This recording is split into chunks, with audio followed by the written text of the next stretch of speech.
বড় আপুর বরের সাজে যখন নিজের ভালোবাসা মানুষটিকে দেখেছিলাম, পায়ের নিচ থেকে মাটি সরে গিয়েছিল যেন। যার সাথে 3টা বছরের সম্পর্ক, সেই মানুষটি কিনা আমার নিজের বড় আপুর স্বামী হতে যাচ্ছে। কিছুতেই বিশ্বাস হচ্ছে না আমার। গতকাল রাতেও তো সুগার সাথে আমার কথা হয়েছিল, সে তো বলেনি যে আজ ওর বিয়ে। আমি কিমতে ইয়ং, ভার্সিটির 4র্থ বর্ষের ছাত্রী। আমি পড়ালেখার খাতিরে ঢাকায় যাওয়া হয়েছিল, সেখানেই হঠাৎ একদিন পরিচয় হয় সুগার সাথে। আস্তে আস্তে ভালো লাগা, আর তারপর ভালোবাসা।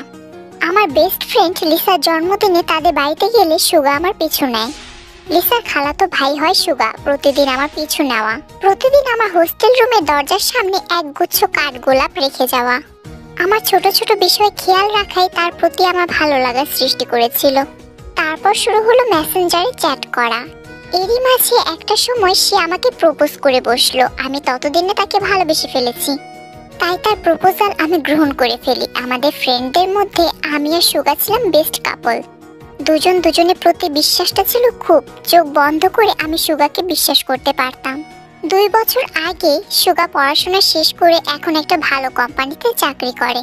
সে যতই ব্যস্ত থাকতো না কেন, আমাকে সময় দিতে কখনোই ভুলতো না সে। কথা ছিল আমি পরীক্ষাটা দিলেই বিয়ের প্রস্তাব পাঠাবে আমাদের বাড়িতে। ভাগ্যের কি পরিহাস, বিয়ের প্রস্তাব তো আমাদের বাড়িতে ঠিকই পাঠানো হয়েছে, তবে সেটা আমার বড় আপুর জন্য। আমার সেই ভালোবাসা মানুষটি আজকে আমায় ঠকালো। আপুর বিয়ের খবরটা শুনেছি 4 দিন আগে। হঠাৎ করেই নাকি বিয়েটা 4 দিন আগে ঠিক করা হয়েছে।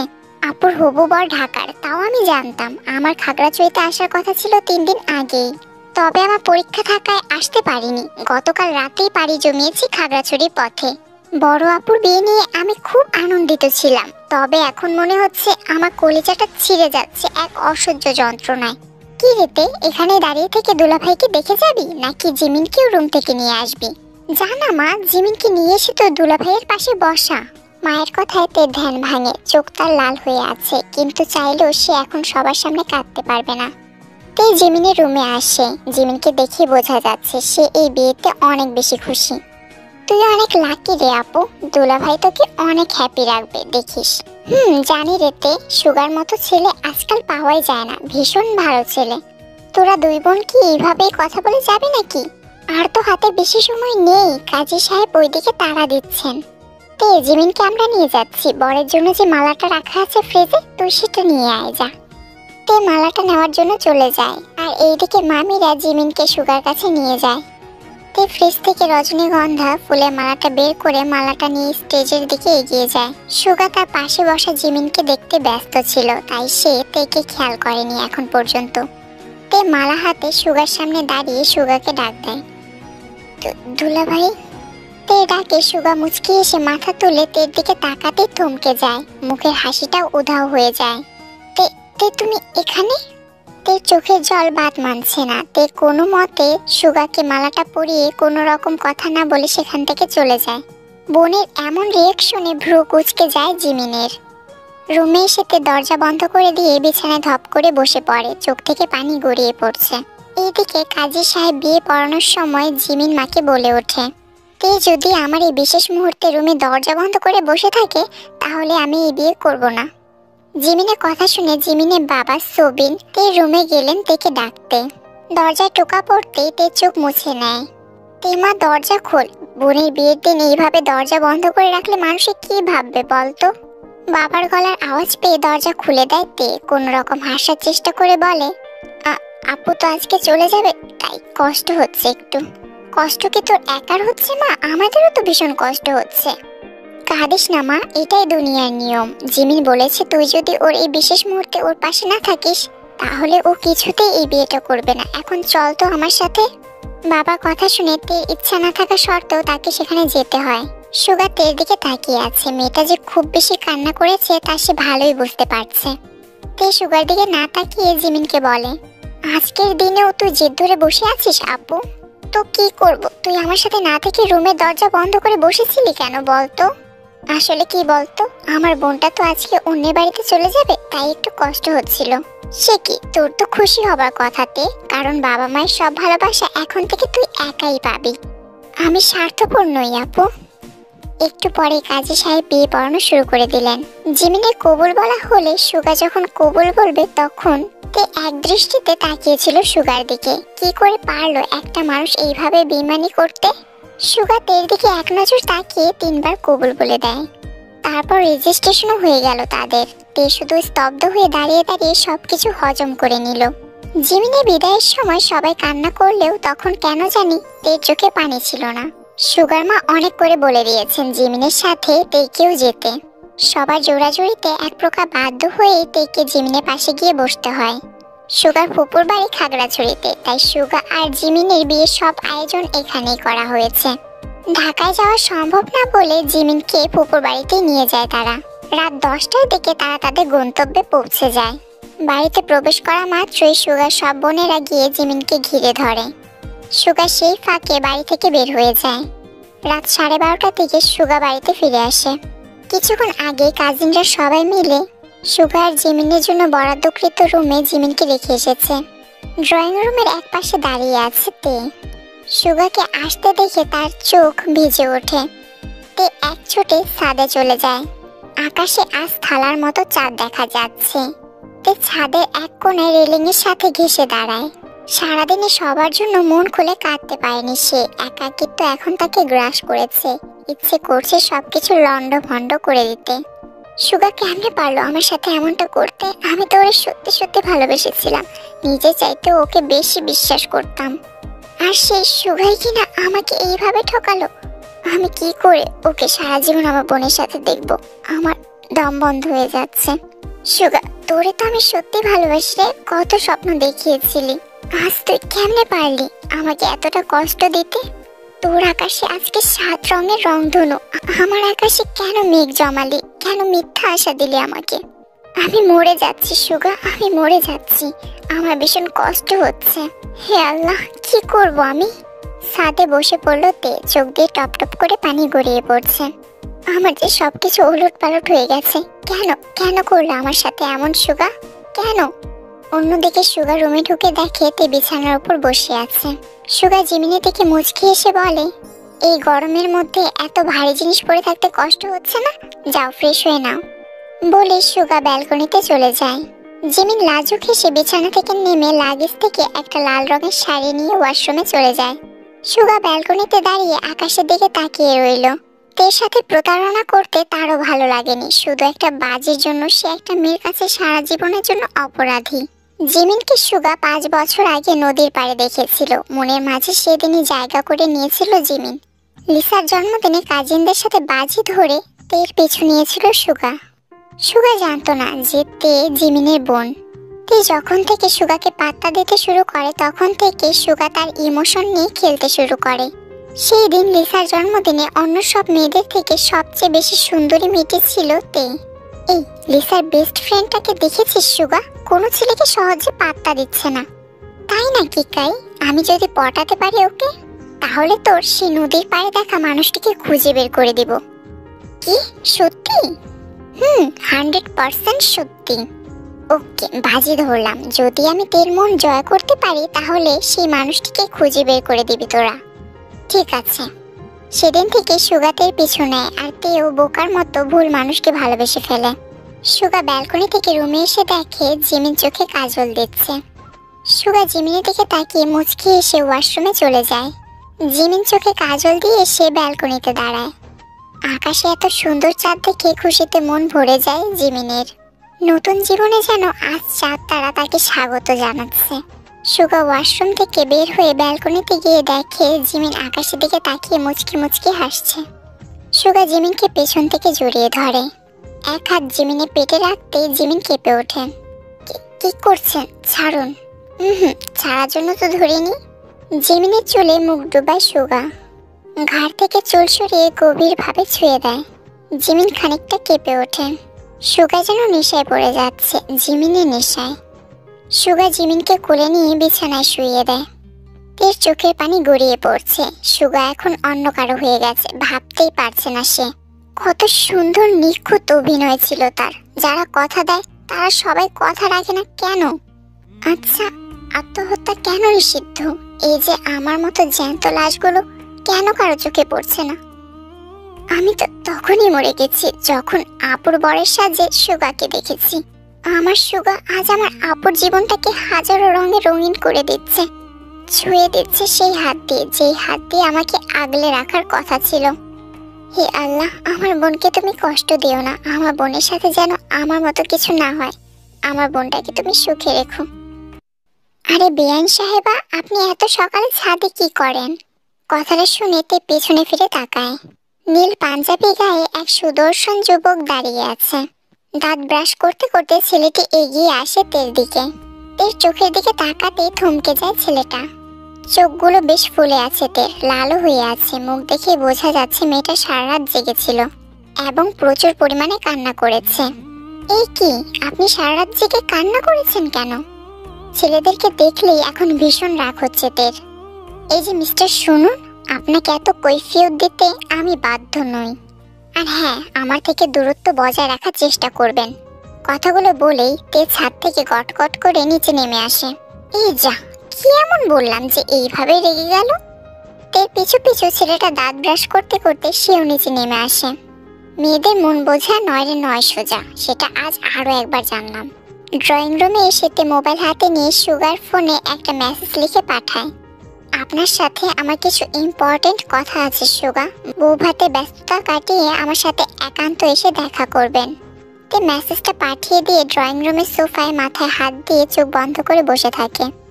এইদিকে সুগার ফোনে টুম করে মেসেজের শব্দ পেয়ে জিমিন সুগার ফোনটা যেই হাতে নিতে যাবে, সুগা ওয়াশরুম থেকে বের হয়ে দ্রুত জিমিনকে নিজের দিকে টেনে নেয়। বিছানার উপর থেকে মোবাইলটা নিয়ে ড্রেসিং টেবিলের উপর রেখে জিমিনকে জড়িয়ে ধরে। উফ, আবার শুরু হয়ে গেছে আপনার দুষ্টুমি। বউয়ের সাথে দুষ্টুমি করবো না তো কি অন্য কারোর সাথে করব? না, আমি সেটা বলিনি। তাহলে? উফ, কিছুই বলিনি, হয়েছে? এমন সময় দরজায় টোকা পড়তেই সুগা জিমিনকে নিজের কাছ থেকে সরিয়ে দেয়। সকাল 9টা বাজে, তোদের কি এখনো ঘুম ভাঙে নাই সুগা? জিমিন মাথায় শাড়ির আঁচল দিয়ে ঘুমটা টেনে মুচকি এসে দরজা খুলে দিতে যায়। সুগা মোবাইল হাতে নিয়ে তের মেসেজটা পড়ে আয়নার সামনে দাঁড়িয়ে নিজের দিকে এক দৃষ্টিতে তাকিয়ে আছে। এদিকে জিমিন দরজা খুলে দিতে ছেলেটা মুচকি এসে বলে, ভেরি ভেরি গুড মর্নিং ভাবি। Good morning. আপনাকে তো ঠিক চিনতে পারছি না ভাইয়া। আরে ও হচ্ছে জাংকুক, আমার ফুপুর একমাত্র ছেলে। যাদের বাড়িতে আছো তাকে চিনতে পারছো না জিমিন? কথাটা বলতে বলতে দরজার দিকে এগিয়ে যায় সুগা। আসলে তোদের বিরক্ত করতে চাইনি, মামি বলল তোদেরকে ডেকে নিয়ে যেতে নাস্তা করার জন্য। তুই যা, আমরা আসছি। জাংকুক আর কথা না বাড়িয়ে সেখান থেকে চলে যায়। আচ্ছা, ছেলেটা আপনাকে তুই করে বললো কেন? আমরা সমবয়সী, তাই তুই করে বলেছে। ছোট থেকে আমরা একে অপরকে তুই বলে সম্বোধন করে আসছি। অন্যদিকে তেকে সোফায় ঘুমন্ত অবস্থায় দেখতে পেয়ে ভ্রু কুচকালো সকালে সেই ছেলেটা। জাংকুকদের পাশে গিয়ে দাঁড়াতেই তে চোখ মেলে তাকায়। পাশে একটা ছেলেকে দাঁড়িয়ে থাকতে দেখে মেজাজ আবার খারাপ হয়ে যায় তের। ছেলেদেরকে দেখলেই এখন ভীষণ রাগ হয় তের। বেআইন সাহেবা, আপনি এখানে বসে ঘুমাচ্ছেন কেন? রাতে কি আপনাকে রুম দেখিয়ে দেওয়া হয়নি? আপনার সমস্যাটা কি বলুন তো? আমার যেখানে ইচ্ছা আমি সেখানে ঘুমাবো। আপনাকে না বলেছি আমার থেকে দূরত্ব বজায় রাখতে? আরে আপনি এমন ভাবে রেগে যাচ্ছেন কেন বলুন তো? আমি কি আপনাকে খারাপ কিছু বলেছি? বিয়ে বাড়িতে আপনি যেখানে সেখানে ঘুমাতে পারেন না, আর তার উপর এটা আপনার নিজের বাড়িও না। আর উপরন্তু আমি কি আপনাকে প্রেমের প্রস্তাব দিয়েছি যে বারবার দূরত্ব বজায় রাখার কথা বলছেন আপনি? কোথায় কি বলতে হবে সেই কমন সেন্সটাও তো আপনার নেই দেখছি। কথাগুলো এক নাগারে বলেই ছেলেটা রাগে গজগজ করতে করতে চলে যায়। সুগা এতক্ষণ দরজার সামনে দাঁড়িয়ে থেকে সবকিছুই দেখছিল। জিমিনকে আসতে দেখে সুগা খাবার টেবিলের দিকে এগিয়ে যায়। জিমিন তের কাছে এসে তের চোখ মুখের দিকে তাকিয়ে থমকে যায়। এই কি, কি অবস্থা হয়েছে তোর তে? চোখ মুখ ফুলে আছে কেন? আর চোখগুলো লাল হয়েই বা আছে কেন? আপু কিছুই না, তুই তো জানিস আমার নতুন জায়গায় ঘুম আসে না সহজে, তাই তো আমি এখানে আসতে চাইনি। আর গতকাল রাতে এত মানুষের ভিড়ে আমার একটুও ঘুম হয়নি। ইস, আমার বোনটা কত কষ্ট করেছে। আয় আমার সাথে আমার রুমে গিয়ে ফ্রেশ হয়ে আসবি। জিমিন তের হাত ধরে রুমে নিয়ে যায়। তারপর তে ওয়াশরুম থেকে বের হলে তাকে সাথে করে নাস্তার টেবিলে নিয়ে যায় জিমিন। তে খাবার টেবিলে বসে জিমিন আর সুগাকে দেখে যাচ্ছে। সুগা তের দিকে তাকাতেই চোখাচোখি হয়ে যায় তাদের। তের এই মুহূর্তে গলা দিয়ে খাবার নামছে না, তবু জোর করে কিছুটা খেয়ে মোবাইলে কল আসায় উঠে চলে যায় সে। তের সুগা ভাইয়া নাকি বিয়ে করে ফেলেছে? সত্যি? তুই সবকিছু জানার পরেও কেন আমার কাছে জানতে চাচ্ছিস লিসা? বিশ্বাস কর দোস্ত, আমি সত্যি জানতাম না যে সুগা ভাইয়া বিয়ে করে ফেলেছে। ও আমাকে একটা বারের জন্যও বলেনি, এমনকি আমার পরিবার কেউ না। কি জন্য বলেনি জানিস? যদি আমি জেনে যাই তাই। তুই যদি আমাকে বলে দিস সেই ভয়ে। কিন্তু কার সাথে বিয়ে হয়েছে জানিস? আমারই আপন বড় বোনের সাথে। কি, তোর বোনই তাহলে সুগা ভাইয়ের প্রথম দেখায় ভালোবাসার মানুষ? মানে মানে সুগা ভাইয়া তার বন্ধু আর আমার ভাই কাইয়ের সাথে বাজি ধরে তোর সাথে রিলেশনে গিয়েছিল। তোকে বিয়ে করার উদ্দেশ্য তার কখনোই ছিল না। লিসার কথায় তের মাথায় যেন আকাশ ভেঙে পড়লো। সে তো মনে করেছিল সুগা হয়তো কোনো একটা অজানা কারণে বিয়েটা করেছে, কিন্তু সুগা এতটা নীচ। ছি, তুই সবকিছু জানার পরেও আমাকে কিচ্ছু বলিসনি লিসা। সুগা ভাই আমাকে বলতে দিত না তে। তোদের রিলেশন যখন 1 বছর পার হয়ে যায় আমি ভেবেছিলাম সুগা ভাইয়া সত্যি সত্যি তোকে ভালোবাসতে শুরু করেছে, কিন্তু আমি স্বপ্নেও কোনোদিন ভাবিনি যে সুগা ভাইয়া এমন কিছু করবেন। তোরা সবাই মিলে আমাকে এইভাবে ঠকালি। হায় রে মানুষ জাতি। তের চোখ বেয়ে আবার পানি গড়িয়ে পড়তে থাকে। কাছের মানুষগুলো প্রতারণা কিছুতেই মেনে নিতে পারছে না তে। পার্লার থেকে মেয়েরা এসে জিমিনকে সাজিয়ে দিয়ে গেছে কিছুক্ষণ আগেই। সুগা হালকা আকাশি রঙের একটা পাঞ্জাবি পরেছে। তে একটা চুড়িদার পরে জিমিনের কাছে গেল। মাশাআল্লাহ, আমার বোনটা আস্ত একটা পরী, কারো নজর না লাগুক। সুগাকে রুমে আসতে দেখে তে জিমিনের দিকে তাকিয়ে মুচকি এসে বলল, আমি যাই, দুলাভাইয়ের সাথে রোমান্স কর। তে কোনো দিকে না তাকিয়ে রুম থেকে বের হয়ে যায়। সুগার ফুপুদের বাড়িতে এখন মেহমানদের ভিড়। তের মন ভালো নেই। এত মানুষজনের ভিড়ে তার দম বন্ধ হয়ে আসছে। তাই তে ছাদে চলে গেল। ফুপুর বাড়ি উঠানে ডেকোরেশন করা হয়েছে বিধায় ছাদ এখন খালি থাকবে। তে ছাদে গিয়ে রেলিং এর সাথে দাঁড়িয়ে নিচে সব আয়োজন দেখছে। একটু পর নিজের বাবা মা সহ কিছু আত্মীয় স্বজনদের গাড়ি থেকে নামতে দেখেও নিচে যায় না তে। তখনকার সেই ব্যবহারের জন্য আমি মন থেকে দুঃখিত। কারো বলা কথাটা শুনে তে পাশ ফিরে তাকায়। এক নজর তাকিয়ে সেই ছেলেটাকে দেখে তে চোখ ফিরিয়ে আবার নিচের দিকে তাকায়। Sorry, really sorry for my behaviour. Sorry বললে সবকিছু সমাধান হয়ে যায়? তা তো হয় না, কিন্তু ক্ষমা তো চাইতেই পারি ভুল যখন করেছি। বাই দ্য ওয়ে, আমি আপনার দুলা ভাইয়ের ফুফাতো ভাই জাংকুক। আমাকে একটু একা থাকতে দেবেন প্লিজ? কিন্তু আপনি তো সরির উত্তরটা দিলেন না। আপনার কথায় আমি কিছুই মনে করিনি, আর আপনি যা বলেছেন ঠিক বলেছেন। এতে সরি বলার কিছুই নেই। এর থেকেও বেশি কষ্ট নিয়ে সবার সাথে হেসে হেসে ভালো আছি বলে যাচ্ছি। আর তখন আমি ঘুমাইনি, চোখ বন্ধ করে বসেছিলাম। Extremely sorry. আমাকে এই মুহূর্তে একা থাকতে দিলেই আপনি আপনার সরির উত্তরটা পেয়ে যাবেন। একটু একা থাকতে দিন। জাংকুক আর কিছুই বলল না, ছাদ থেকে নিচে নেমে আসলো। তে আকাশের দিকে তাকিয়ে দীর্ঘশ্বাস ফেললো। নিচ থেকেই তেকে ছাদে দাঁড়িয়ে থাকতে দেখলো সুগা। জিমিন এখন তার মা বাবা আত্মীয় স্বজনদের সাথে কথা বলায় ব্যস্ত, তাই সুগা ছাদে আসলো তের সাথে কথা বলতে। সুগা ছাদে এসে ছাদের দরজা বন্ধ করতে লাগলো, যেন তাদের কথার মাঝে কেউ আসতে না পারে। দরজা বন্ধ করার আওয়াজ পেয়ে তে সেদিকে ফিরে তাকালো। সুগাকে আসতে দেখে সে চোখ ফিরিয়ে নিল। বুকের মাঝের অসহ্য যন্ত্রণাটা যেন আরো কয়েক গুণ বেশি বেড়ে গেছে তের। সুগা ছাদের মাঝ বরাবর দাঁড়িয়ে তের উদ্দেশ্যে বলল, আমি জানি তুমি আমাকে এখন কি বলবে তে। আমি তোমাকে না জানিয়ে কেন বিয়ে করেছি, তাও কিনা তোমার আপন বড় বোনকে। সুগার কথা শুনে তে সুগার দিকে এগিয়ে যায়, শান্ত কণ্ঠে বলে, আমাকে ঠকিয়ে আপনি কি পেয়েছেন সুগা? আমি তোমাকে ঠকাতে চাইনি তে। ওহ আচ্ছা, আপনি আমাকে ঠকাতে চাননি, শুধুমাত্র আমাকে জীবন্ত লাশ বানিয়ে দিতে চেয়েছিলেন, তাই না? কেন এইভাবে ঠকিয়েছেন আমাকে আপনি? আমি আপনাকে নিজের থেকে বেশি বিশ্বাস করতাম বলে এই প্রতিদান দিলেন তার। জাস্ট একটা বাজিতে জেতার জন্য আমার জীবনটা শেষ করে দিলেন আপনি। আমার ইমোশন নিয়ে এইভাবে খেলতে একটুও কি খারাপ লাগেনি আপনার? কি দোষ ছিল আমার? কি ক্ষতি করেছি আমি আপনার? Answer me. দেখো তে, তোমার সাথে আমার 3 বছরের সম্পর্ক ছিল ঠিকই, কিন্তু তোমার প্রতি আমার ভালোবাসা জন্ম নেয়নি। জিমিনকে যেদিন প্রথম দেখেছিলাম তখনই সে আমার হৃদয়ে জায়গা করে নিয়েছিল। রাগে তে শরীর রিরি করছে। তে সুগার পাঞ্জাবির কলার চেপে ধরে রাগী কণ্ঠে চিল্লিয়ে বলে, আমার ইমোশন নিয়ে খেলার অধিকার তোকে কে দিয়েছে? প্রথম দেখায় একজনকে মনে জায়গা দিতে পারলি, অথচ 3টা বছর আমার সাথে ভালোবাসা নাটক করে আমাকে ভালোবাসতে পারলি না। তোকে কে অধিকার দিয়েছে বাজি ধরে আমার জীবন নষ্ট করার?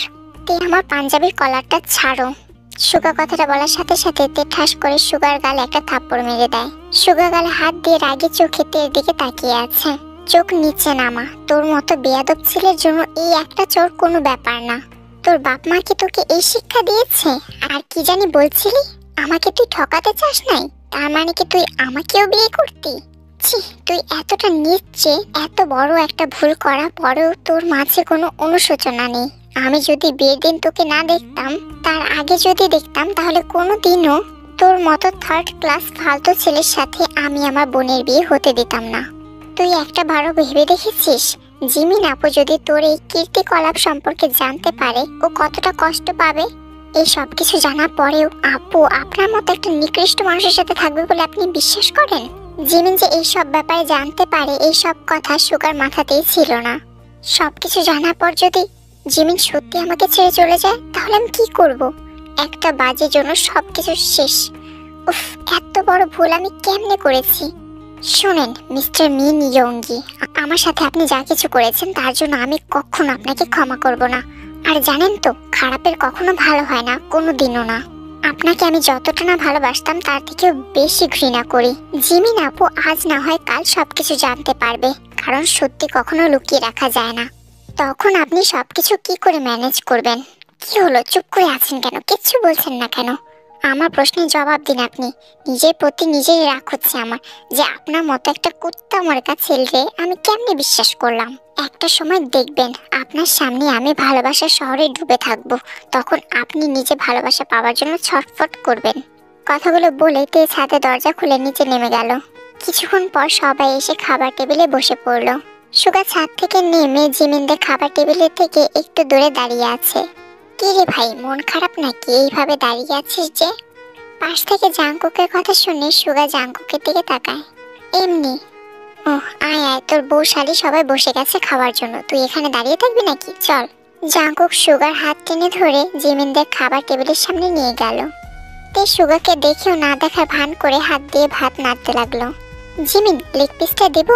আমি লেগ পিস খাই না, দেখে দিন। সুগা তে প্লেটে লেগ পিসটা দিতে গেলে তে চোখ গরম করে শান্ত কণ্ঠে বলে, যার তার হাতের দেওয়া জিনিস আমি খাই না। যার তার বললি কেন তে? উনি তো দুলাভাই হয়। আসলে জিমিন, আমি আমার একটা মাত্র শালীর আবদার পূরণ করতে পারিনি বলে এই কথা বলছে। কি আবদার? আর বললো না, তে আমার কাছে আইসক্রিম খেতে চাইছিল, কিন্তু আমি তো ব্যস্ত ছিলাম তাই এনে দিতে পারিনি। সেই জন্যই হয়তো আমার উপরে রেগে আছে। কত সুন্দর গুছিয়ে মিথ্যা বলতে জানে। ভাই, একটা জিএফ খুঁজে দে না। জাংকুক, এই বিয়েতে না অনেক সুন্দর সুন্দর মেয়েরা আছে, কোনো একজনকে পটিয়ে নে। আরে সুন্দর মেয়ে দিয়ে কি করব? আমার একটা মন ভাঙা মানুষ চাই, যাকে প্রচন্ড ভালোবাসতে শিখিয়ে কেউ ছেড়ে গেছে, সে নিজে ঠকে বুঝে গিয়েছে কাউকে ঠকালে কতটা কষ্ট হয়, তাই আমার একটা মন ভাঙা মানুষ চাই। জাংকুক ভাই, তোর জন্য এমন মেয়ে তো গুগলে সার্চ দিয়ে খুঁজে দেখতে হবে। আজকালকার মেয়েদের মন পাওয়া এত সহজ না যে মেয়েদের মন ভেঙে দিয়ে চলে যেতে পারে যে কেউ। হাসাইলি রে, মেয়েদের মন পাওয়া এত কঠিন ব্যাপারও না। খুঁজলে এমন মানুষের অভাব পড়বে না। হতেও তো পারে এমন মেয়ে আমাদের আশেপাশেই আছে, শুধু একটু খুঁজে বের করতে হবে, এই আর কি। তা হতেও পারে। জিমিন আর সুগাকে জিমিনদের বাড়িতে নিয়ে যেতে চান সোবিন আর ইয়ঞ্জুন, কারণ আগামীকাল রাতে সুগার পরিবারের সবাই ঢাকার উদ্দেশ্যে রওনা দেবে। সুগার অফিসও শুরু হয়ে যাবে 3 দিন পর থেকে, তারপর আর আসার সুযোগই পাবে না। তে জিমিনের রুমে গিয়ে একটু দেখে আয় তো, এত দেরি কেন হচ্ছে? যাচ্ছি আম্মু। জিমিনের রুমে দিকে যাওয়ার সময় তের সাথে সুগার চোখাচোখি হয়ে গেল। যাকে দেখতে চায় না সেই খালি চোখের সামনে ঘুরঘুর করে, যত সব আউল ফাউল লোক।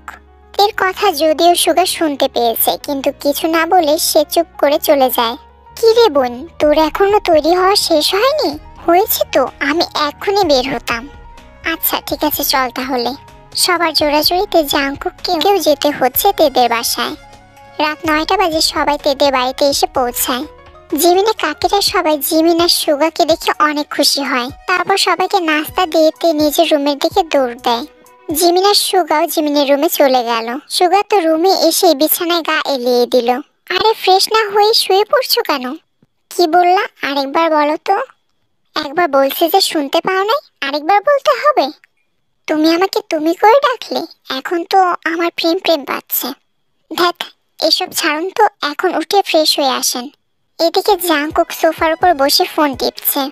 বাবা তুমি এখানে বসে আছো যে, গেস্ট রুম দেখিয়ে দেয়নি কেউ? ঠিক আছে আন্টি, পরে দেখিয়ে দিলেও সমস্যা নেই। তেকে দেখতে পেয়ে ইয়ঞ্জন তেকে বলে, জাংকুক বাবাকে গেস্ট রুমটা দেখিয়ে দিয়ে আয়। আচ্ছা মা, আসুন আমার সাথে। জাংকুক বসা থেকে উঠে মোবাইলটা পকেটে ঢুকিয়ে তের পিছনে হাঁটতে থাকে। তে জাংকুককে একটা রুম দেখিয়ে দিল, কিন্তু মুখে কিচ্ছু বলল না। তারপর দ্রুত গতিতে সেখান থেকে চলে গেল। জাংকুককে চলে যাওয়ার দিকে তাকিয়ে রইল। মুখে কিছু বললে কি এমন ক্ষতি হতো কে জানে, এত ভাব, বাপরে। খাবার খেতে তের একদম ইচ্ছে করছে না। সুগাকে আসতে দেখে তে চিল্লিয়ে বলল, ও আম্মু, আমার না খুব ক্ষুধা লাগছে, খাইতে দাও না কেন? তের কথা শুনে সুগা পথে দাঁড়িয়ে গেল। হালকা ঝগড়া হলে যে মেয়েটার গলা দিয়ে খাবার নামতো না, আর সেই মেয়ে কিনা এত কিছুর পরেও ক্ষুধা লাগছে বলছে। তে বাড়িতে মেহমান আছে, এত জোরে চিল্লাচ্ছিস কেন? ক্ষুধা লাগছে তো কি করতাম? দেখবো তো আমি তুই কতগুলো খাবার খাস। আমি তো এখানে খাবো না, আমি রুমে নিয়ে গিয়ে খাবো। ইয়ঞ্জন তেকে এক প্লেট খাবার বেড়ে দিয়ে পুনরায় রান্নাঘরে চলে গেলেন। তে প্লেট নিয়ে রুমে যাওয়ার সময় সুগার দিকে তাকিয়ে দাঁত কেলিয়ে বলে, যার তার জন্য এখন আর আমি খাবারের ওপর রাগ দেখাই না, গিরগিটিদের জন্য তো একদমই না। তে রুমে ভাত নিয়ে এসে ঢেকে রাখলো। খেতে ইচ্ছে করছে না তার, শুধু সুগার সামনে ভেঙে পড়তে চায় না বলে এত কিছু করলো। রাত প্রায় 1টা, ঘুম আসছে না তে, সবাই ঘুমিয়ে পড়েছে। খাবার টেবিলে রয়ে গেছে, খায়নি তে। সে শোয়া থেকে উঠে মোবাইলটা হাতে নিয়ে ছাদে চলে গেল। ছাদের দরজা খুলে ভেতরে ঢুকেই চাঁদের আলোয় চোখে পড়লো দুজন মানুষকে। ছাদে দোলনায় দোল খাচ্ছে তারা। দোলনাটা মূলত তের পছন্দেই লাগানো হয়েছে। আর একটু এগিয়ে গিয়ে দেখলো সুগার কাঁধে মাথা রেখে বসে আছে জিমিন। এমন দৃশ্য দেখে তের চোখ থেকে পানি গড়িয়ে পড়লো। তে নীরবে সেখান থেকে চলে গেল। পানি খাওয়ার জন্য উঠে আসছিল জাংকুক। তেকে কান্না করতে দেখে সে মুচকি হেসে পানি খেয়ে রুমে চলে গেল। গভীর রাত, সবাই ঘুমে মগ্ন। ব্যালকনিতে দাঁড়িয়ে অদূর আকাশের দিকে তাকিয়ে আছে তে। হঠাৎ করে চারদিক থেকে শু করে বাতাস বইতে শুরু করে দেয়। ঝিরে ঝিরে বৃষ্টি পড়ছে। বৃষ্টি পানি ছিটকে এসে তের হাত, মুখ, চোখে আছড়ে পড়ছে। তে দাঁড়িয়ে রইল চুপ করে। আকাশে মেঘের গর্জন শোনা যাচ্ছে। হঠাৎই তে ফুপিয়ে ফুপিয়ে কেঁদে উঠল। হাঁটু গেড়ে বসে পড়ল সেখানে। চিৎকার করে বলতে ইচ্ছে করছে, আমি ভালো নেই সুগা, আমি ভালো নেই, মরে যাচ্ছি, আমি মরে যাচ্ছি। তোমাকে ছাড়া থাকতে আমার ভীষণ কষ্ট হচ্ছে সুগা। কথা দিয়ে কথা রাখলে না কেন তুমি? সকালবেলাতে ছাদে গিয়ে দাঁড়ায়। প্রতিদিন ঘুম থেকে উঠে ছাদে আসাটা তার অভ্যাস। ছাদে বেলি ফুলের গাছ থেকে আসা মিষ্টি গন্ধে তার মনটা একটু ভালো হয়ে যায়। সে চায় না কষ্ট পেতে। এমন মানুষের জন্য তো একদমই না, যে কিনা তাকে ঠকিয়েছে। কি বেআইন, প্রেমে পড়েছেন নাকি? এমন মুচকি মুচকি হাসছেন কেন? একা একা মুচকি মুচকি হাসা কিন্তু প্রেমের লক্ষণ। জাংকুকের কথায় তে ভ্রু কুঁচকে পাশে তাকালো। খুব ভালো একটা মুডে ছিল তে। সকাল সকাল পাশে একটা ছেলেকে দাঁড়িয়ে থাকতে দেখে মেজাজ বিগড়ে গেল তার। সকাল সকাল এখানে কি করেন আপনি? সকালে মিষ্টি বাতাস না খাইলে আমার সারাদিন ভালো কাটে না, তাই ঘুম ভাঙতে হাওয়া খাইতে চলে আসলাম ছাদে। আসছেন তো ভালো কথা, আমার থেকে একটু দূরে দাঁড়িয়ে হাওয়া খাইলে কি ভালো হতো না? বাই দ্য ওয়ে, হাওয়া আবার খাওয়া যায় নাকি? অনুভব তো করা যায়, এই আর কি। তো মুচকি মুচকি হাসছিলেন কেন? গতকাল কি বয়ফ্রেন্ডের সাথে ঝগড়া হয়েছিল বলে মন খারাপ ছিল? আর আজ কি সবকিছু ঠিক হয়ে গেছে নাকি? সে চলে গেছে সারা জীবনের জন্য আমার কাছ থেকে, অনেক বেশি দূরে চলে গেছে। ধরা ছোঁয়ার বাইরে চলে গেছে। কোনোদিনও আর ফিরে আসবে না। কেন ফিরে আসবে না কেন? সে কি মারা গেছে নাকি? উফ, আপনাকে এত কথা বলতে যাব কেন? এত কথা জেনে আপনি কি করবেন? না, কিছুই করব না, এমনিতে জানতে চেয়েছিলাম। তে বিরক্ত হয়ে আর কিছু না বলে নিচে নেমে গেল। জাংকুক মুচকি হেসে চলে যাওয়ার দিকে তাকিয়ে রইল। তে বিছানায় শুয়ে শুয়ে ফোনের দিকে তাকিয়ে আছে। 4 দিন পর তার ভার্সিটিতে যেতে হবে, সামনে পরীক্ষা আছে। সকালে নাস্তা খাওয়ার জন্য ডাক পড়লে রুম থেকে বের হয়ে আসে তে। রাতের খাবার না খাওয়ায় এখন খুব খিদা লেগেছে তার। জাংকুক দরজার সামনে হেলান দিয়ে দাঁড়িয়ে তের খাবার খাওয়া দেখছে আর হাসছে। এই ভেবে মনে একটু শান্তি লাগছে যে এই মেয়েটা এতদিন একটু স্বাভাবিক হয়েছে। খাওয়া শেষ হলে তে সোফায় বসে টিভি অন করে কার্টুন দেখতে শুরু করে দিল। টম অ্যান্ড জেরি দেখতে তার খুব ভাল লাগে। তের এত বারণ করার সত্ত্বেও জাংকুক শয়তানি হেসে তের পাশে গিয়ে বসে পড়ে। জাংকুককে নিজের পাশে বসতে দেখে রেগে যায় তে। তাই রেগে মেগে শেষ পর্যন্ত টিভি অফ করে দিয়ে গটগট করে সে রুমে চলে যায়। এদিকে জাংকুক তো হাসতে হাসতে শেষ। এই মেয়েটাকে রাগাতে তার খুব ভাল লাগে, অতিরিক্ত ভাল লাগে। বিকালে তেদের এলাকাটা ঘুরে দেখার জন্য তৈরি হলো সবাই বলতে জাংকুক, তার বোন জিসু, সুগা আর জিমিন। জিসু হচ্ছে জাংকুকের একমাত্র বোন। আজকে সকালে তার মা বাবার সাথে এসেছে। আরে বিয়ান সাহেবা, আপনার এলাকায় যদি আপনি না যান তাহলে কেমনে হবে বলুন তো? আজব তো মশাই, এতবার বলতেছি যাব না, তারপরে এত জোর কেন করছেন? তেমা, তুই এতগুলো দিন পর বাড়িতে আসলি, ওদের সাথে গিয়ে একটু ঘুরে আয় না, মনটা ভালো লাগবে। আমাদের সাথে গেলে কি এমন ক্ষতি হবে বলতো তে? আপু তো যাচ্ছি নাকি? উফ, এখন যদি না যায় তাহলে এক একজন এক এক কথা শোনাবে। আজাইরা। খাগড়াছড়ি মানেই পাহাড়ের পর্বত। বাইরে এসে এদের মনটা সতেজ হয়ে গেল। বাতাসে তের খোলা চুলগুলো উড়ছে। সুগা আর জিমিন আগে আগে হাঁটছে। জাংকুক আর জিসু তের একটু পিছনেই ছিল। তারাও চুপচাপ তের পাশে হাঁটছে। হঠাৎ করে তে ঘাড় ঘুরিয়ে চুলগুলোকে সামনে আনতে গেলে জাংকুকের মুখে বাড়ি খায়। জাংকুক সেখানেই দাঁড়িয়ে যায়। বুকের মাঝে ধক করে ওঠে তার।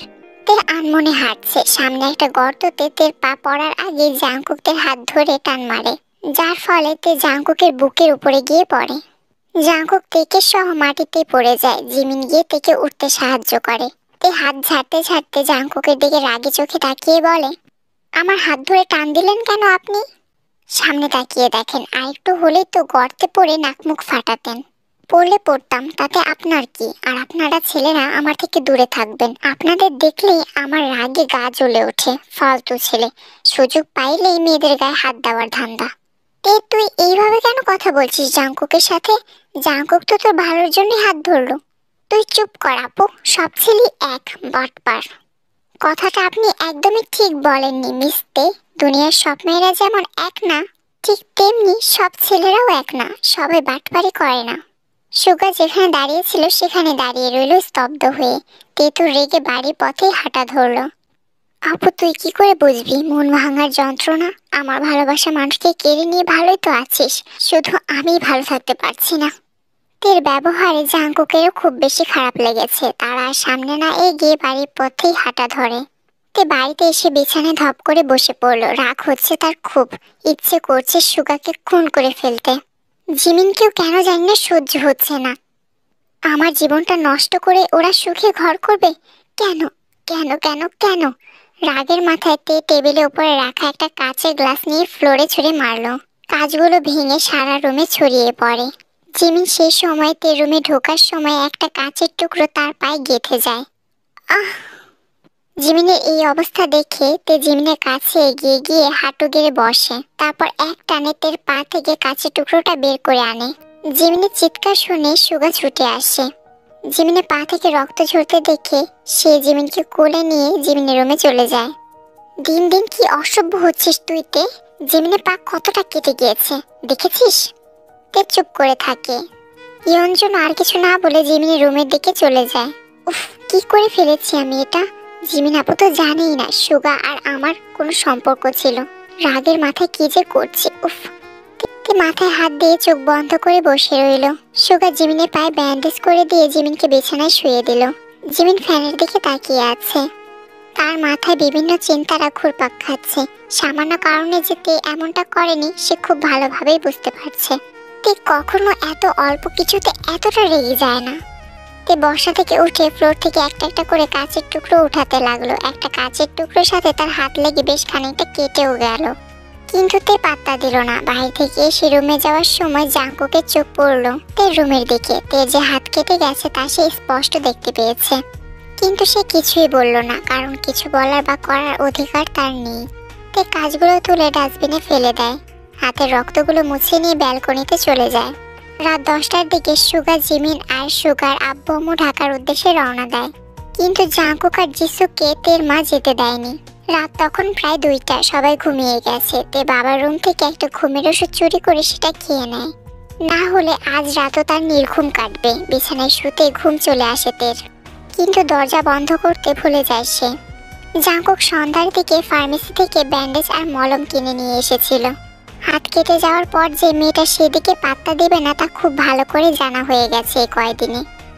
জাঙ্কুক চোরের মতো চারদিকে উকি দিয়ে তের রুমের দরজা খোলা আছে কিনা দেখতে থাকে। দরজা খোলা দেখতে পেয়ে জাঙ্কুক যেন আকাশের চাপটা হাতে পেয়েছে। ধীর পায়ে তের রুমে ঢুকে দরজাটা হালকা টেনে দেয় জাঙ্কুক। তের কেটে যাওয়া হাতটা আলতো করে ধরে মলম লাগিয়ে দিয়ে ব্যান্ডেজ করতে গিয়ে মনে পড়লো, তে যদি সকালে উঠে হাতে ব্যান্ডেজ দেখতে পায় তাহলে বাড়ি মাথায় তুলবে। তার থেকে ভালো শুধু ওষুধটাই লাগানো থাক। জাঙ্কুক উঠে আসার সময় তে নড়ে চড়ে উঠলো। তা দেখে জাঙ্কুক একটা ঢুক গিলে আস্তে আস্তে তের রুম ত্যাগ করলো। জানালার পাশে দাঁড়িয়ে আকাশের দিকে তাকিয়ে আছে জাঙ্কুক। মনটা হঠাৎ করেই খারাপ হয়ে গেছে। ঘড়ির কাঁটা 3টা ছুঁই ছুঁই, ঘুম আসছে না। কালকে সকালে এখান থেকে চলে যাবে, তাই মনটাও হালকা খারাপ হয়ে গেছে। সকাল 9টার দিকে জাঙ্কুক আর জিসু বাড়ির উদ্দেশ্যে রওনা দেওয়ার জন্য তৈরি হয়। তে রুমেই ছিল, সকালে নাস্তাটাও করেনি সে। জিসু তে রুমে এসে বলল, তে আপু আমরা চলে যাচ্ছি। তাই চলে যাচ্ছ? আচ্ছা আবার আসিও। পরের দিন তেও ঢাকার হোস্টেলে ফিরে আসে।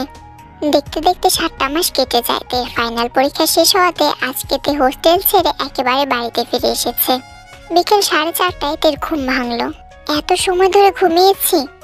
তে হাই তুলতে তুলতে ওয়াশরুমে দেখে চলে যায়। কিছুক্ষণ পর ওয়াশরুম থেকে বের হয়ে তে মুখ মুছে নিল। ড্রেসিং টেবিলের সামনে বসে এলোমেলো চুলগুলো আঁচড়ে নিল। তারপর ওড়না গলায় ঝুলিয়ে রুম থেকে বের হয়ে মাকে ডাকতে লাগলো। খিদা পেয়েছে মা, সারাদিন ভাত খাওয়া হয়নি। নিচে কোথাও ইয়ঞ্জনকে দেখতে না পেয়ে ছাদে চলে যায় তে।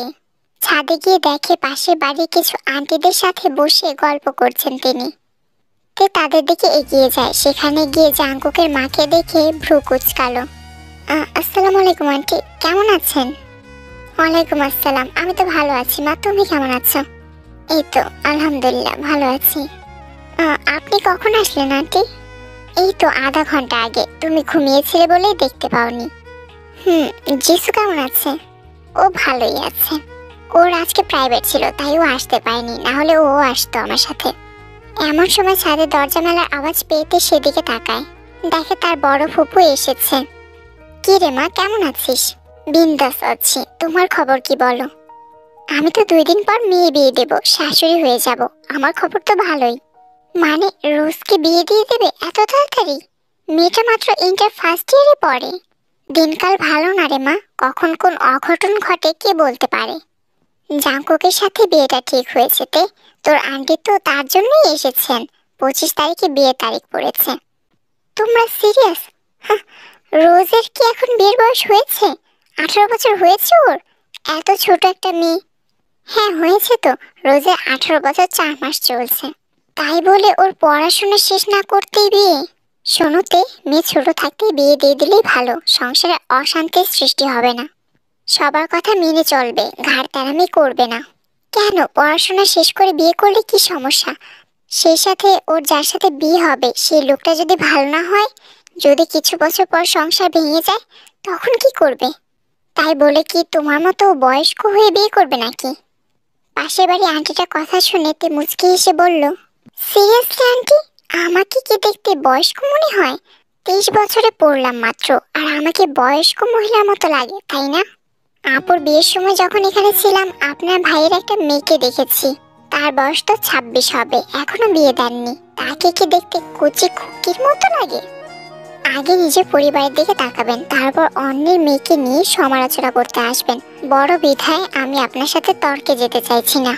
পরক্ষণেতে তার মায়ের দিকে তাকিয়ে বলল, আমার খিদা লেগেছে, নিচে আসো খেতে দাও। নিজের হাতে খাইতে পারবো না, তুমি খাইয়ে দিবা, আসো।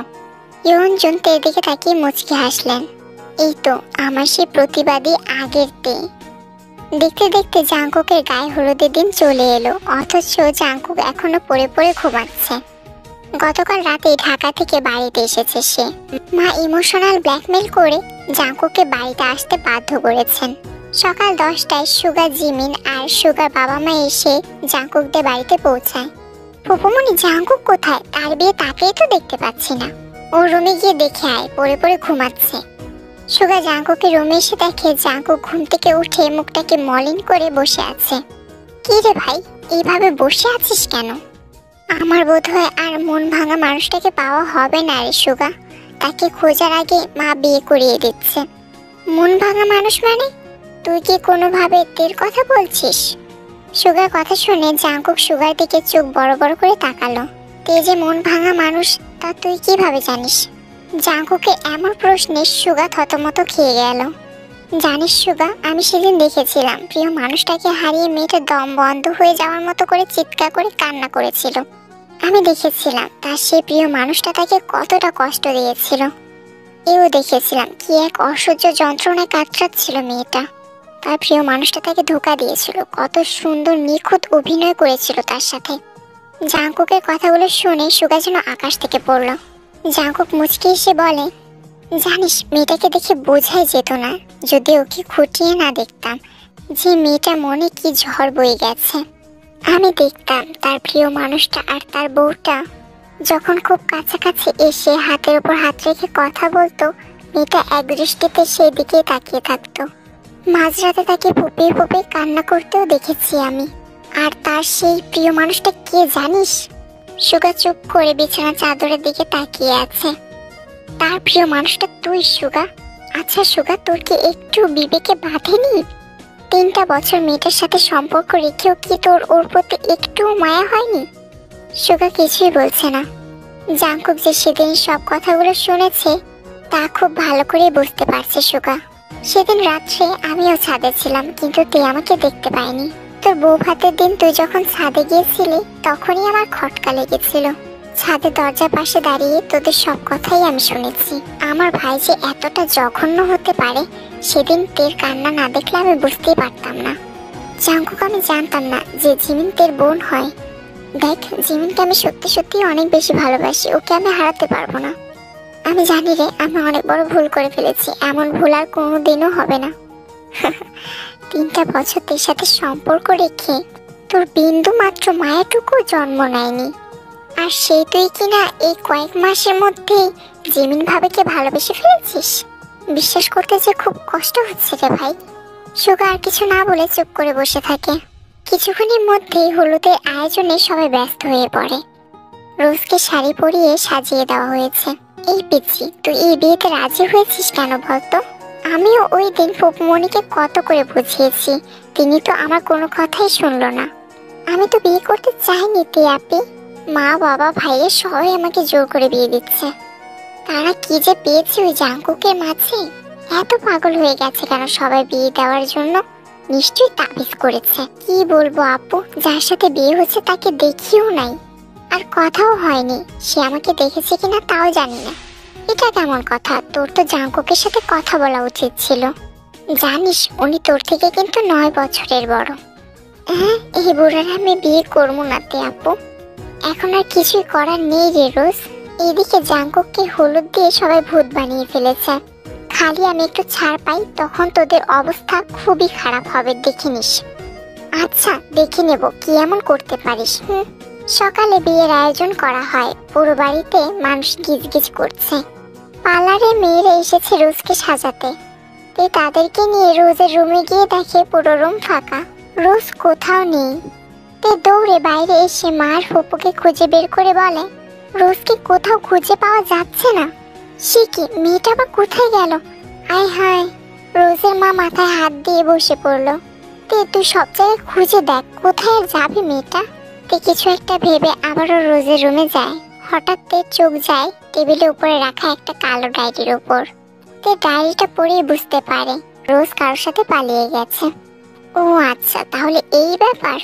মেয়েটাকে আমি কিনা আরো পিচ্ছি মনে করেছিলাম।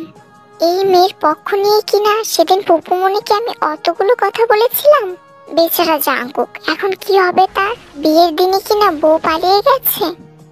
ডায়েরিটা নিয়ে গিয়ে সবাইকে পড়ে শোনায়। ছি ছি ছি, মেয়েটা এত বেয়াদব হয়ে গিয়েছে, আমাদের মান সম্মানের কথা একটাবারও চিন্তা করলো না।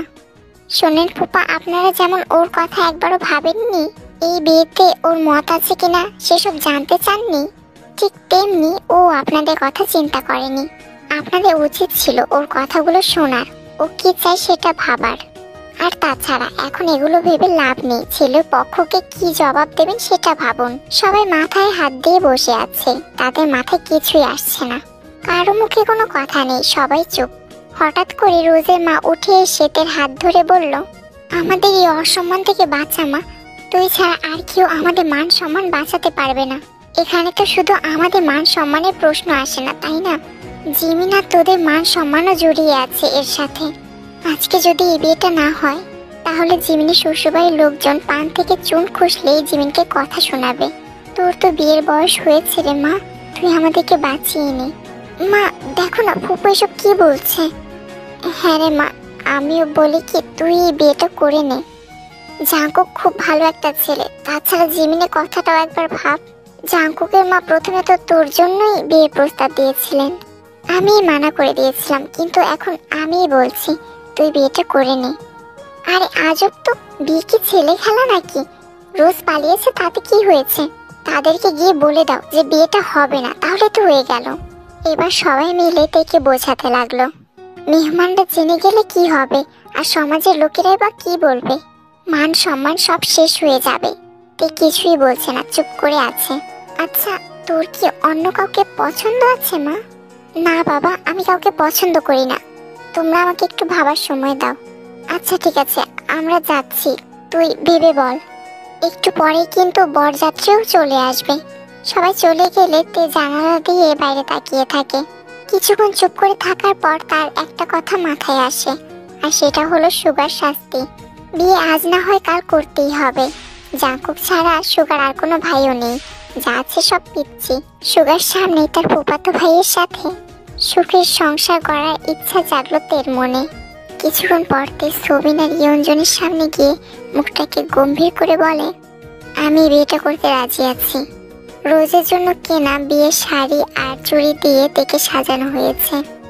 জাঙ্কুকেরা চলে এসেছে। জিমিন মায়ের সাথে দেখা করে রোজের সাথে দেখা করতে আসলে বউয়ের সাজে তেকে দেখে থমকে যায়। রোজের সাথে জাঙ্কুকের বিয়ে না হয়ে তের সাথে হচ্ছে কেন? ইয়ঞ্জন জিমিনকে সব খুলে বললেন। সব শুনে জিমিন থ হয়ে গেছে। তের পাশে গিয়ে বসে তেকে দেখে বলল, মাশাআল্লাহ, আমার যাকে তো অনেক সুন্দর লাগছে। তোর যাকে? হ্যাঁ, এখনো তোর বোনই আছি, বোন বলবি, বুঝছিস?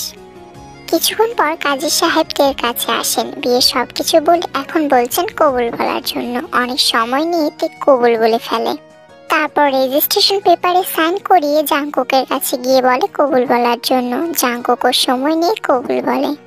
রেজিস্ট্রেশন পেপারে সাইন করে জাঙ্কুক সারা জীবনের জন্য তের হয়ে গেল। কবুল বলার পর বড়রা সবাই তে আর জাঙ্কুককে একসাথে বসিয়ে দেয়। জাঙ্কুকের মা জিন তেকে বউ হিসেবে পেয়ে তো অনেক খুশি। সুগা জিমিনকে খাবারের সময় পাহারা দিচ্ছিল। জিমিন খাওয়া শেষ হলে মুচকি এসে জিমিনের হাত ধরে জাঙ্কুকের কাছে এগিয়ে যায় সুগা। জাঙ্কুকের পাশে তেকে দেখে তার চোখ যেন কঠোর থেকে বের হয়ে আসবে। জিমিনের হাত ছেড়ে দিয়ে সুগা তের দিকে কেমন করে যেন তাকিয়ে আছে।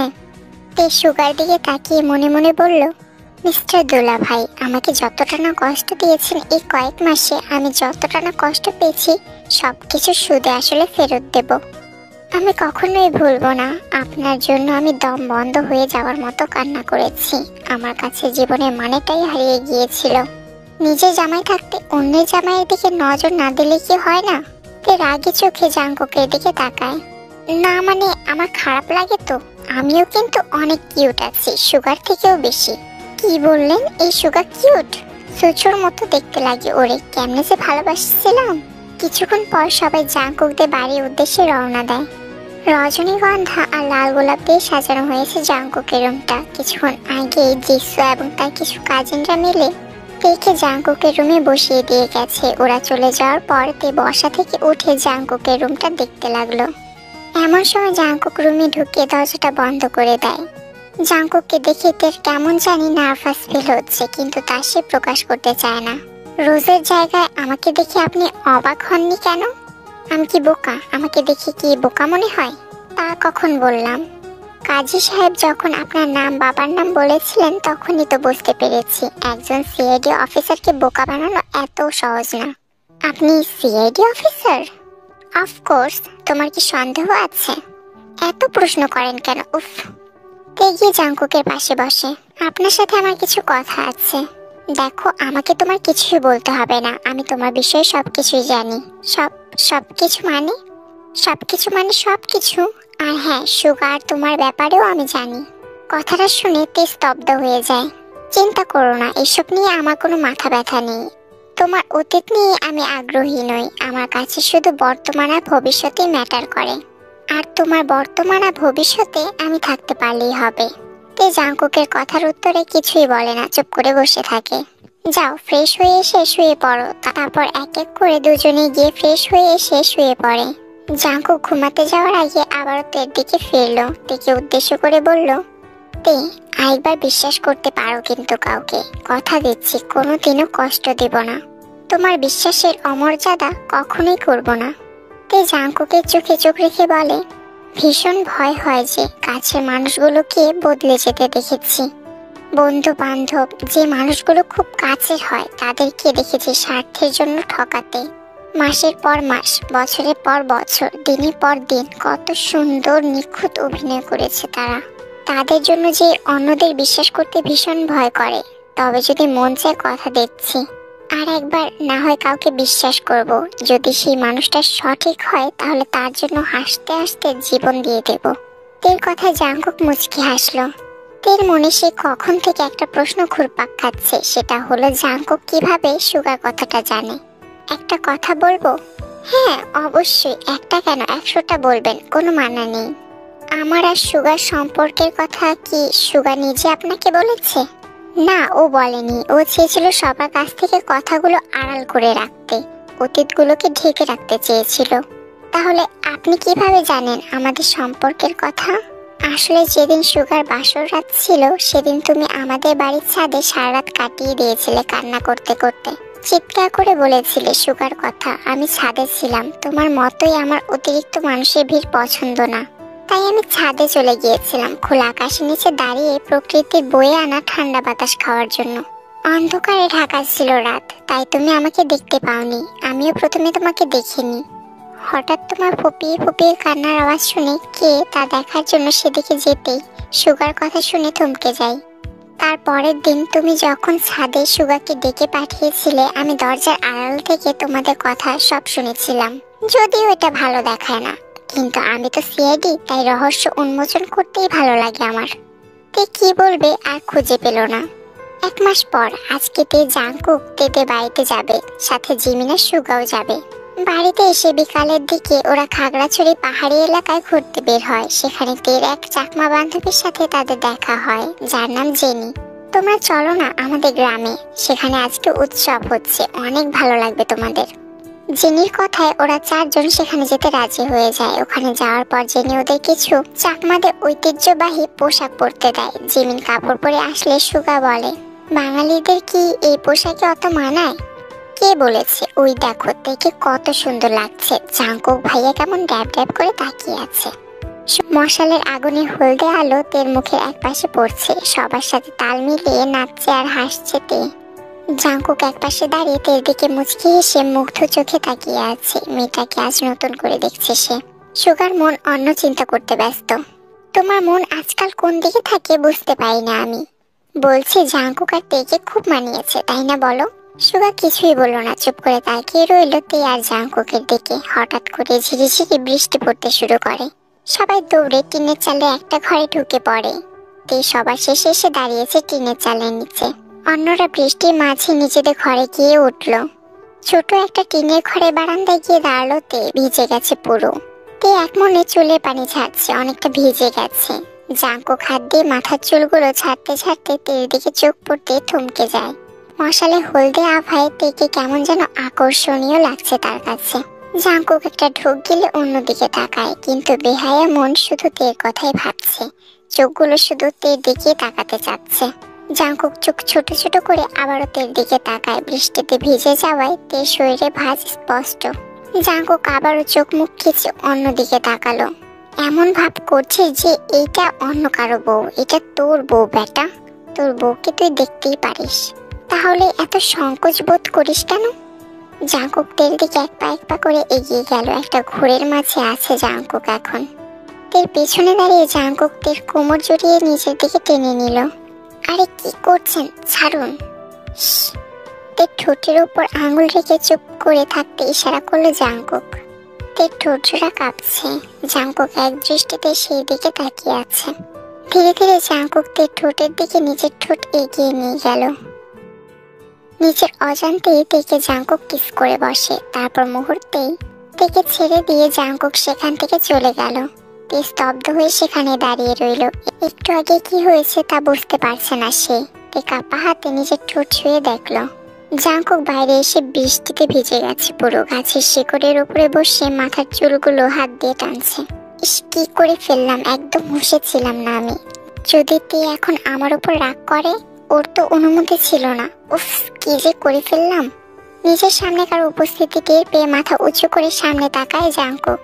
তে দাঁড়িয়ে আছে, ভিজে গেছে পুরো। চুল থেকে টপ টপ করে পানি গড়িয়ে পড়ছে। তে কোনো রিয়াকশন না করে জাংকুকের পাশে বসলো। বৃষ্টি পড়ছে, দুজনেই ভিজে শেষ।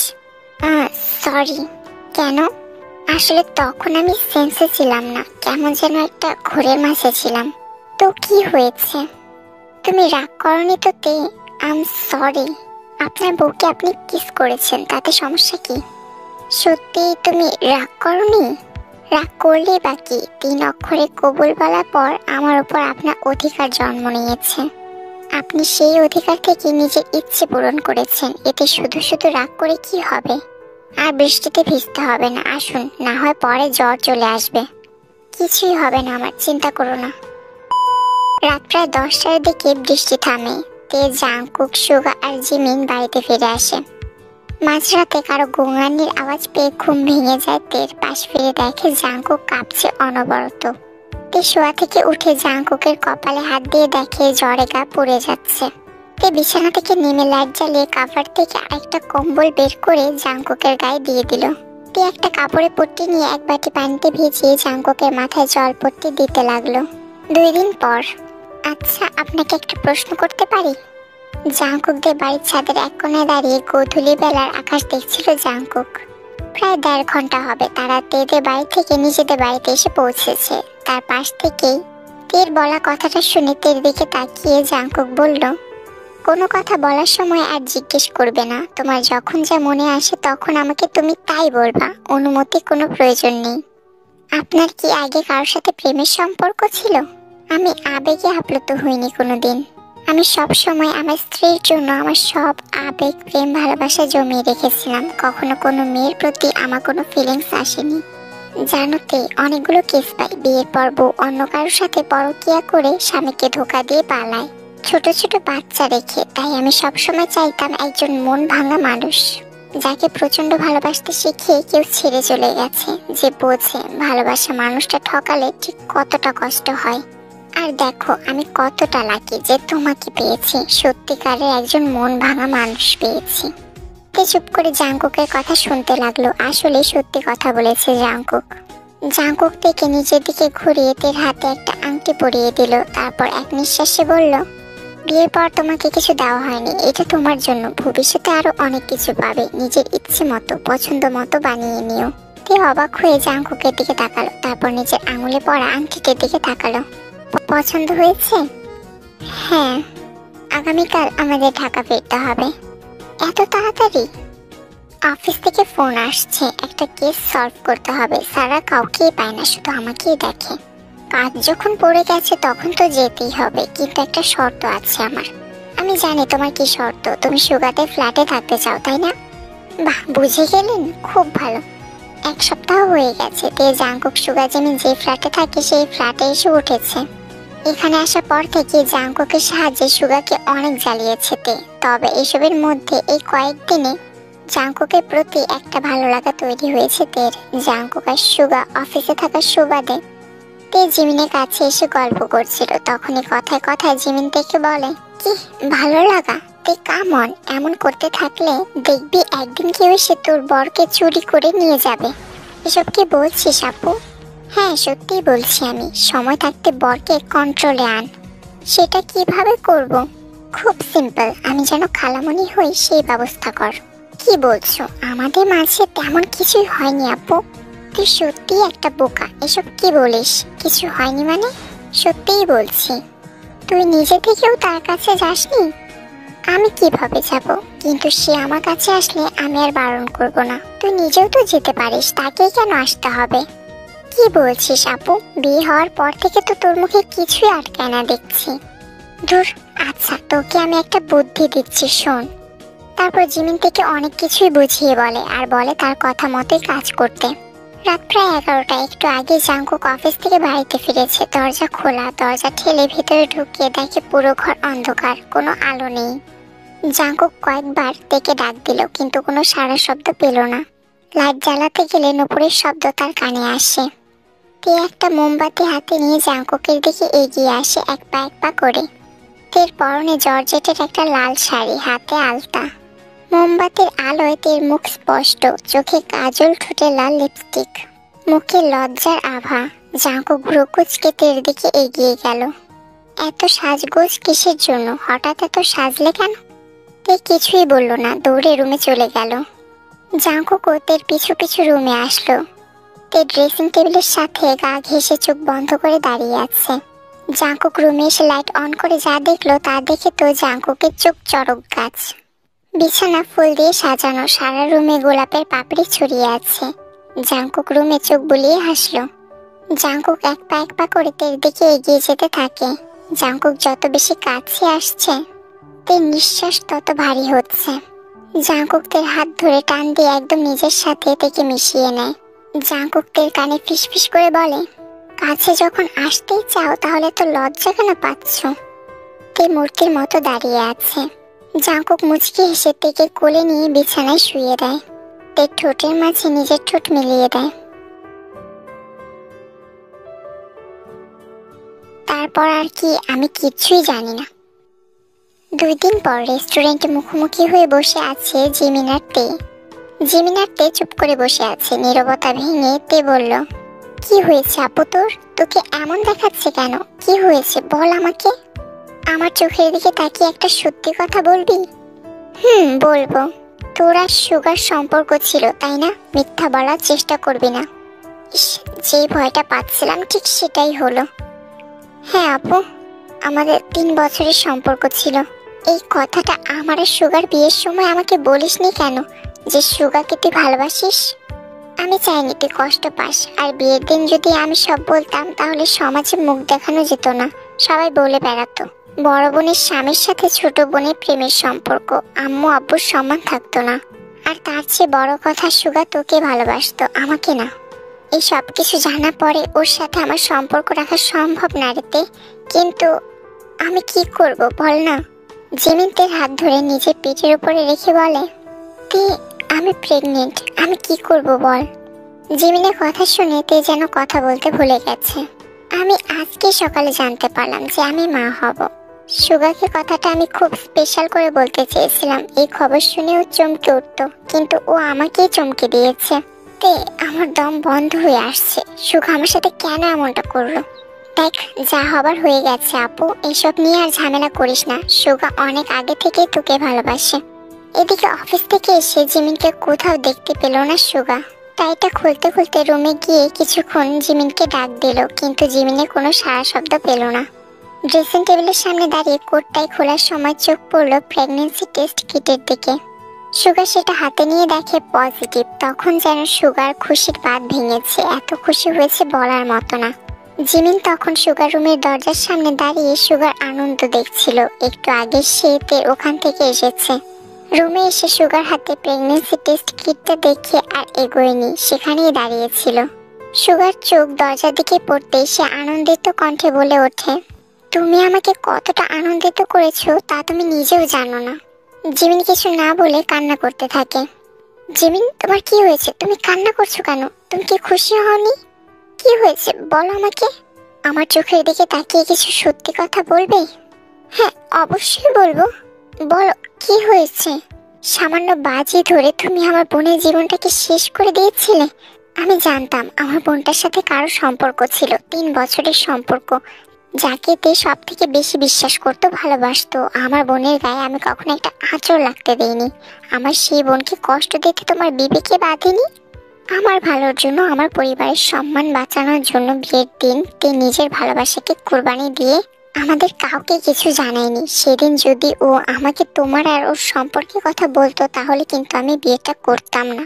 সুগা থ হয়ে বসে আছে। সব সত্যি জিমিন একদিন জানতো, কিন্তু সেই দিনটা যে আজই হবে তা ভুলেও ভাবেনি সে। দুনিয়ার সবাই জানে তোমার আর তের সম্পর্কে কথা, শুধু আমিই জানতাম না। সুগা, তুমি আমাকে এক দেখায় ভালোবাসতে পারলে, কিন্তু 3 বছর তের সাথে থেকে ওকে ভালোবাসতে পারোনি। তোমার মতো একটা নিকৃষ্ট মানুষের সাথে আমি সংসার করব এই কথা ভুলে যাও তুমি। আমি তোমাকে ডিভোর্স দেব সুগা। সুগার দুনিয়া যেন থমকে গেছে, দম বন্ধ হয়ে আসছে তার। তোমাকে দেখার পর থেকে আমার কাউকে ভালো লাগেনি জিমিন। তের সাথে আমি জোরপূর্বক রিলেশনে ছিলাম। ওরা বলেছিল তের সাথে যদি আমি রিলেশনে থাকি তাহলে ওরা তোমাকে খুঁজে দেবে। তের সাথে আমার তখন ব্রেকআপ করারও কোনো উপায় ছিল না। সুগা জিমিনকে আর কিছু বলতে না দিয়ে রুম থেকে বের হয়ে তেদের ফ্ল্যাটে চলে গেল। জাংকুক একটু আগে অফিস থেকে এসেছে, ফ্রেশ হওয়ার জন্য ওয়াশরুমে চলে গেল। তে জাংকুকের জন্য খাবার গরম করতে লাগলো। এমন সময় কলিং বেল বেজে উঠল। তে গিয়ে দরজা খুলে দেখে সুগা আর জিমিন দাঁড়িয়ে আছে। সুগার চোখ লাল হয়ে গেছে, চোখের মধ্যে পানি টলমল করছে।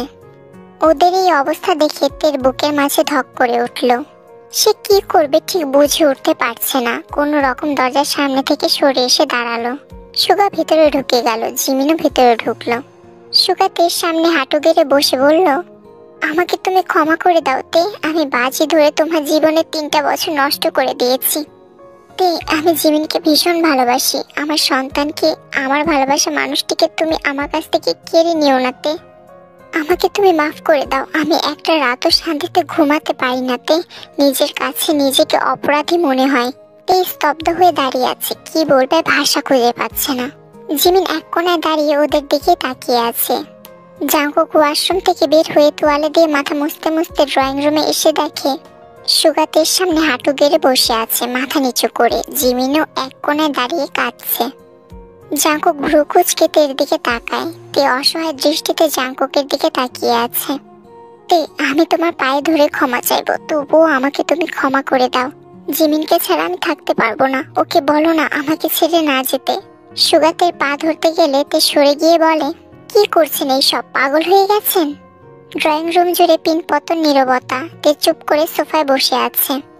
জিমিনও তো সুগাকে ভালোবাসে। ভালোবাসা মানুষের তো হাজার ভুল ক্ষমা করে দেওয়া যায়। নীরবতা ভেঙে তে বলল, ধন্যবাদ আপনাকে সুগা। আপনি আমাকে ছেড়ে গেছেন বলে আমি জাংকুকের মতো কাউকে পেয়েছি। জাংকুককে পাওয়ার পর এই কয়েকদিনে আমার আর আপনার কোনো সম্পর্ক ছিল সেটা আমি প্রায় ভুলতেই বসেছি। আপনার বিরুদ্ধে আমার কোনো অভিযোগ নেই। আপু, আমি যদি চাইতাম তাহলে বিয়ের দিন সব বলতে পারতাম। আমি জানি তুই ওনাকে খুব ভালোবাসিস। উনিও তোকে ভীষণ ভালোবাসে। ওনার চোখের দিকে তাকিয়ে দেখ। তোকে হারানোর ভয়ে কাঁদছেন তিনি। অতীত সেটা সবার জীবনেই থাকে। অতীত আঁকড়ে ধরে থাকার কোনো মানে হয় না। আমি তো এই মানুষটার সাথে নিজেকে মানিয়ে নিয়েছি, ভালো আছি তার সাথে। একটা সত্যি কথা বলবো?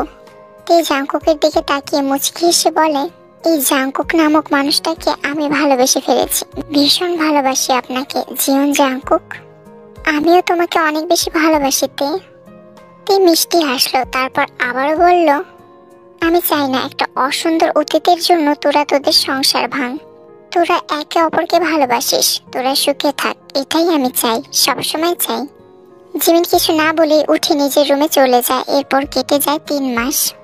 প্রথম 2 মাস জিমিন সুগার সাথে কোনো প্রকার কথা বলেনি। নিজের বাবার বাড়িতে গিয়েছিল। তারপর সবাই বুঝিয়ে শুনিয়ে জিমিনকে সুগার কাছে দিয়ে যায়। ভুল মানুষের দ্বারাই হয়, আর ক্ষমা মানুষের মহৎ গুণ। যদিও মন থেকে জিমিন সুগাকে এখনো ক্ষমা করতে পারেনি, তবুও নিজের সন্তানের কথা ভেবে সে সুগাকে ছেড়ে যেতে পারেনি। এরপর 2 বছর পর সুগা আর জিমিনের ছেলে আর তেকুকের মেয়েকে দেখানো হয়। সবাই একে অপরের সাথে এখন খুব ভালোই আছে।